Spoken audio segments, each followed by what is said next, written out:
मुलाकात क्या होती है? मुलाकात हम एक दिन में न जाने कितने लोगों से मिलते हैं और कितनों को तो मिलकर भूल भी जाते हैं। लेकिन मिलकर भूल जाना मुलाकात नहीं होती। मुलाकात तो वो होती है जो हमेशा के लिए यादगार बन जाए।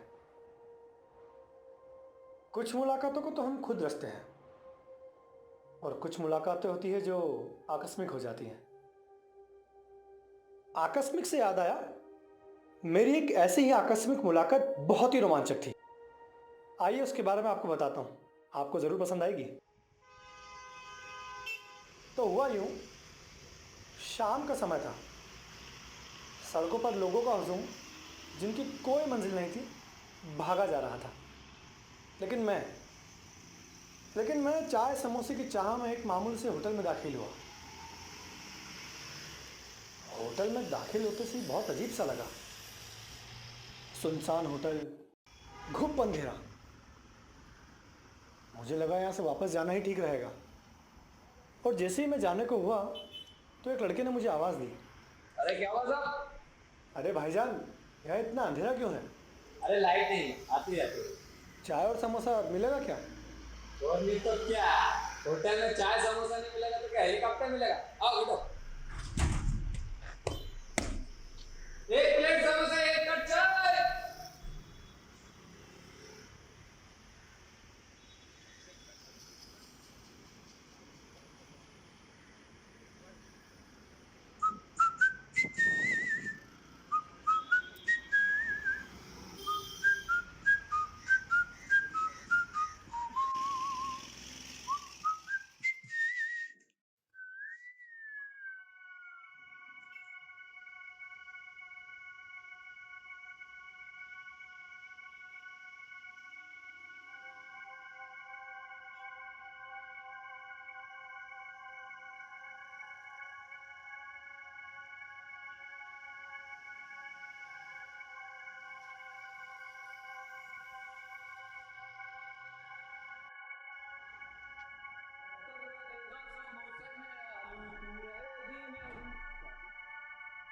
क्या हुआ भाई साहब? भाईजान, ये कब्रें?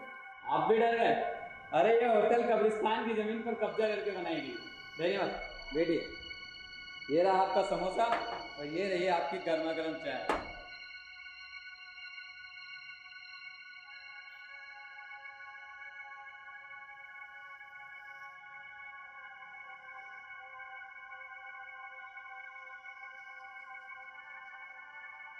अजीब इंसान है।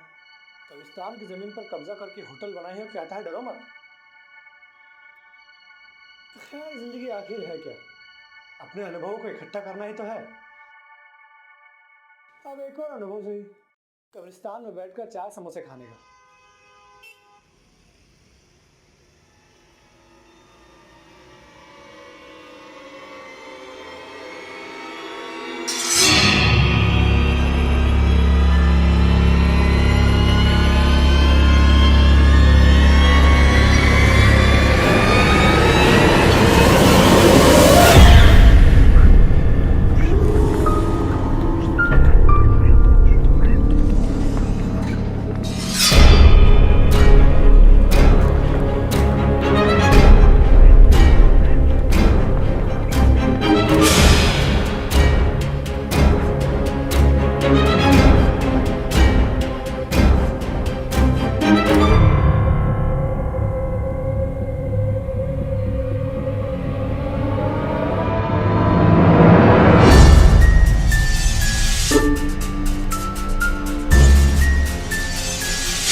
चाटो तो खून नहीं। मुझे तो समझ ही नहीं आया क्या करूं। बात उसी ने शुरू की। खाइए, समोसा खाइए।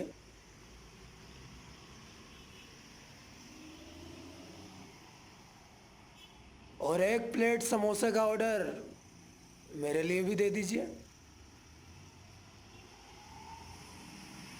तुम समोसा कैसे खा सकते हो? तुम तो मरे हुए हो। अगर मैं मरा हुआ हूं तो तुम कौन से जिंदा हो?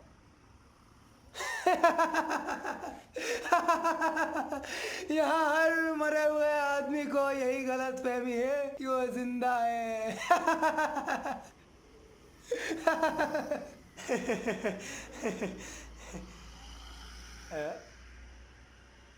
आपका परिचय? परिचय? परिचय तो जीवित आदमी का होता है जनाब। मरने के बाद तो सबकी एक ही पहचान होती है, बॉडी। फिर भी फिर भी कोई नाम तो होगा आपका। शेक्सपियर ने कहा है, what is in a name? नाम में क्या रखा है? फिर भी जब मैं जिंदा था तो मेरा एक नाम हुआ करता था, गमगीन अंधेरपुरी। दोस्त हमेशा मेरे को गमगीन ही कहा करते थे। गमगीन? नाम आपका भले ही गमगीन है, लेकिन आप बातें बड़ी जिंदा दिली की करते हैं। शुक्रिया। वैसे भूत जी, प्रेत जी, मेरा मतलब गमगीन जी, जब आप जिंदा थे तब आप क्या करते थे?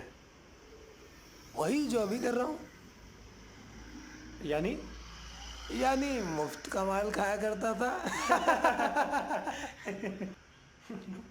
फिर तो लोग आपको सख्त नापसंद किया करते हो। कैसी बात कर रहे हैं आप? हमारे यहाँ तो ऐसे लोगों को बड़े सम्मान से देखा जाता है जो दूसरों की खून पसीने की कमाई खाते हैं। सॉरी टू से, पर मुझे बहुत बुरा लगा। आपने मेरे लिए अच्छे शब्द इस्तेमाल नहीं किए। आई एम सॉरी, मैं माफ़ी चाहता हूँ। माफी वाफी छोड़िए और 1 प्लेट समोसे का ऑर्डर दीजिए।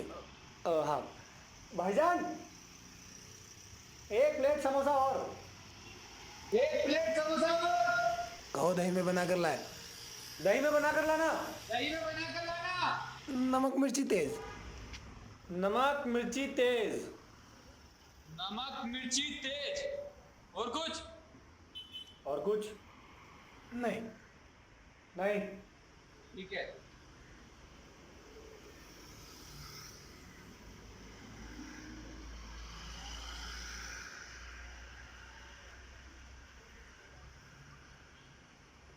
इंतहा हो गई इंतजार की। एक बार और ऑर्डर दे दीजिए, क्यों? ताकि वो समझ जाए कि ऑर्डर की पूर्ति भी करनी होती है। आप मेरे ऑर्डर पर शक क्यों कर रहे हैं? शक करना निहायत ही ज़रूरी है जनाब। मतलब ये कि इस मुल्क की सरकार पिछले कई सालों से लोगों को इसी तरह बेवकूफ़ बना रही है। माइक पर चिल्ला चिल्ला कर घोषणा की जाती है कि पब्लिक के लिए रोटी और कपड़े का ऑर्डर दिया जा चुका है, पब्लिक परेशान ना हो। मैं ज़मीन के ऊपर रोटी का इंतज़ार करते करते ज़मीन के नीचे आ गया हूँ, लेकिन आज तक मेरे ऑर्डर का माल सप्लाई नहीं हुआ है। 1 प्लेट समोसा, दही में बनाकर और नमक मिर्ची तेज। हाँ, ये आपका माल आ गया। मेरा मतलब आपका ऑर्डर आ गया। शुक्रिया। शुक्रिया। शुक्रिया।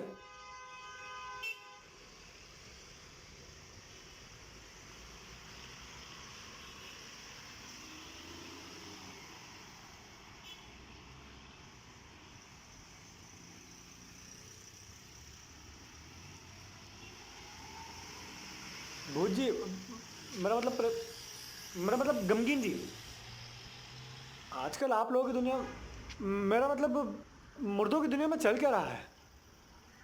इन दिनों हम हड़ताल पर है, आंदोलन चल रहा है। कब्र में आंदोलन? क्यों? वो क्या है, आजकल हम मुर्दों को बिना कफन के ही दफन किया जा रहा है, इसलिए। बिना कफन? मैं समझा नहीं। अरे मियाँ, मैंने कौन सा गालिब का फारसी में शेर पढ़ दिया जो आप समझे नहीं। दरअसल बात यह है कि इन दिनों हमारे देश में इलेक्शन के दिन चल रहे हैं। बाजार में जितना भी सफ़ेद कपड़ा था सबका सब सियासी पार्टियों ने खरीद लिया। अब बाजार में कफन तक के लिए सफ़ेद कपड़ा नहीं है। अगर कोई कहता है कि हमारे अब्बा का इंतकाल हो गया है, हमें कफन के लिए सफ़ेद कपड़ा दे दो, तो उन्हें डांटते हैं और कहते हैं कि ये भी कोई मरने का वक्त है। तुम्हारे अब्बा को इतना भी नहीं पता कि डेमोक्रेसी में एक एक वोट की कितनी कीमत होती है। वोट देने के बाद नहीं मर सकते थे? जाहिल गवार, मरने के लिए ऐसे मरे जा रहे जैसे आज नहीं मरेंगे तो कभी नहीं मरेंगे। इसलिए जनाब, सफ़ेद कपड़े की किल्लत के कारण हम मुर्दों को बिना कफन के ही दफन किया जा रहा है। ये तो वाकई में बहुत ही परेशानी की बात है। परेशानी यही खत्म नहीं होगी जनाब।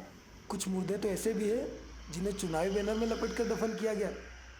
अब ये कब्रिस्तान में अपनी अपनी पार्टी के बैनर और झंडे लिए घूम रहे हैं। इसके चलते पूरे कब्रिस्तान का माहौल खराब हो रखा है। ये तो आप लोगों के साथ बहुत ही ज्यादती हो रही है। मैं आप लोगों की इस हड़ताल का समर्थन करता हूँ। शुक्रिया जनाब, लेकिन बात यहीं ख़त्म नहीं हो गई। कुछ मुर्दे तो ऐसे भी हैं जिन्हें उन्हीं कपड़ों में दफन कर दिया गया जो वो मरते वक्त पहने थे। अब इनके फैशन शो ने अलग नाक में दम कर रखा है। कुछ तो खान ड्रेस में है तो कोई कोट पैंट में, कोई कुर्ता पजामा में है तो कोई लुंगी बनियान में। एक साहब तो फटी चड्डी में ही धूम मचा रहे हैं। बताइए कितनी शर्म की बात है। अरे इन कब्रों के अंदर निहायती शरीफ और पर्दानसी औरतें भी दफने हैं, कम से कम उनका तो ख्याल रखना चाहिए ना। ये तो सही कह रहे हैं आप। ऐसे लुच्चों को तो कब्र से बाहर निकाल देना चाहिए। बिल्कुल ठीक कह रहे हैं आप, लेकिन इसके लिए वे मुर्दे तो जिम्मेदार नहीं है ना। असल जिम्मेदार तो वे जिंदा लोग हैं जिन्होंने उन्हें उन्हीं कपड़ों में दफन कर दिया जो वो मरते वक्त पहने थे। ये भी दुरुस्त है, लेकिन उन जिंदा लोगों के सामने ऐसी क्या मजबूरी थी कि उन्होंने उन्हें उसी कपड़ों में दफन कर दिया जिसमें वो मरे थे? ये सब दंगे में मारे गए लोग हैं साहब। आप तो जानते ही हैं हमारे यहाँ के दंगे कितने हाईटेक होते हैं। मिनटों में सैकड़ों लाशें बिछ जाती है। अब इतने मरों का हिसाब कौन रखे। सो जो जैसा था उसे वैसा का वैसा दफना कर मामला रफा दफा कर दिया जाता है। लेकिन इन दंगों की वजह क्या थी? लगता है आपका जनरल नॉलेज काफी कमजोर है जनाब। पिछले 10 सालों में हमने दंगों में कई रिकॉर्ड कायम किए हैं। दंगों के मामले में हम इतने सक्षम हो चुके हैं कि हम दंगों के लिए किसी वजह की मोहताज नहीं है। हम तो दंगे रच देते हैं। अब ये आप लोगों का काम है कि आप उसमें क्या वजह ढूंढते हैं। कई बार तो दंगे इसलिए भी हो जाते हैं कि बहुत दिनों से दंगा हुआ नहीं है। दंगा हमारा अघोषित राष्ट्रीय खेल है। गमगीन जी, अरे मैं समझ सकता हूँ। शुक्रिया जनाब।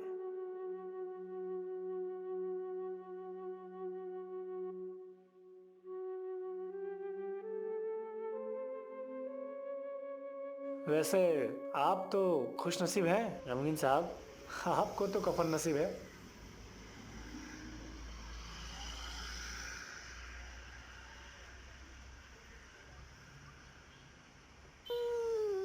अरे गमगीन जी, क्या बात है?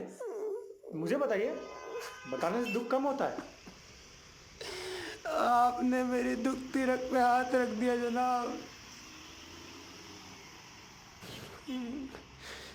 मुझे अच्छे से याद है जनाब, मेरे घर वालों ने मुझे सफ़ेद झक कफन के साथ रोते रोते दफन किया था। लेकिन उनके पलटते ही कफन चोरों ने मेरा नया का नया कफन कब्र खोदकर चोरी कर लिया। क्या इस मुल्क में कफन की भी चोरी होती है? अरे ये नशे की लत जो कराए कम है जनाब।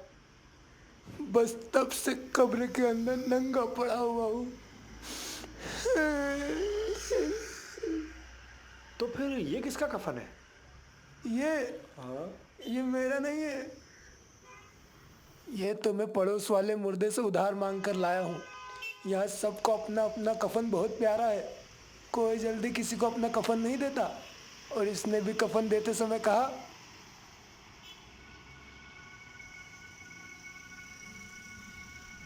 देखिए भाईजान, कफन दे तो रहा हूँ, लेकिन शाम को चल भी करनी पड़ेगी। और हाँ, जल्दी आ जाना। अगर इसी बीच फरिश्ते हिसाब करने आ गए तो बड़ी शर्मिंदगी होगी। जी जी जनाब, शुक्रिया। खैर छोड़िए, समोसे के लिए शुक्रिया। अरे भाईजान, आपके पैसे। लगता है फरिश्तों के आने का समय हो गया, मुझे जाना होगा। हाँ सर।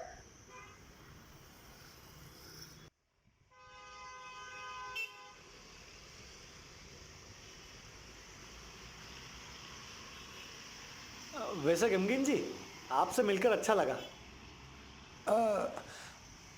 आपका नाम पूछना भूल गया मैं। वैसे तो मेरा नाम सलीम है, लेकिन लोग प्यार से मुझे सलीम जी। हाँ, यही कहकर बुलाते हैं। सलीम जी, आपसे कुछ कहना था। हाँ बोलिए ना गमगीन जी। मुझे कुछ पैसे उधार चाहिए थे। कब्र के अंदर पैसे कितने चाहिए? 1000 रुपये। 1000 रुपये? इतने रुपये का क्या करोगे आप? अपने लिए नया कफन खरीदूंगा। कैसे? वो क्या है ना, मोहम्मद हुसैन कपड़े वाले मरकर अभी अभी इसी कब्रिस्तान में शिफ्ट किए गए हैं। अपने साथ मरते मरते कपड़े के 3-4 थान भी लेते आए हैं। अब कब्र के अंदर ब्लैक मार्केटिंग कर रहे हैं कफन की। कब्र के अंदर ब्लैक मार्केटिंग? अब इस ब्लैक मार्केटिंग में है ही इतना मजा कि लोग मरने को भी तैयार हैं। सचमुच गमगीन साहब, आप बड़े दिलचस्प आदमी हैं। लीजिए 1000 रुपये, मैं आपको हमेशा याद रखूंगा। अब तो आप भी मुझे हमेशा याद रहेंगे। चलता हूँ। गमगीन जी, हाँ जी। ये पैसे लौटाएंगे आप? लौटा देंगे। कैसे? कैसे? एक न एक दिन तो आपको भी ये जहान छोड़कर हमारी ही दुनिया में आना है। जिस दिन आएंगे कर लेंगे हिसाब।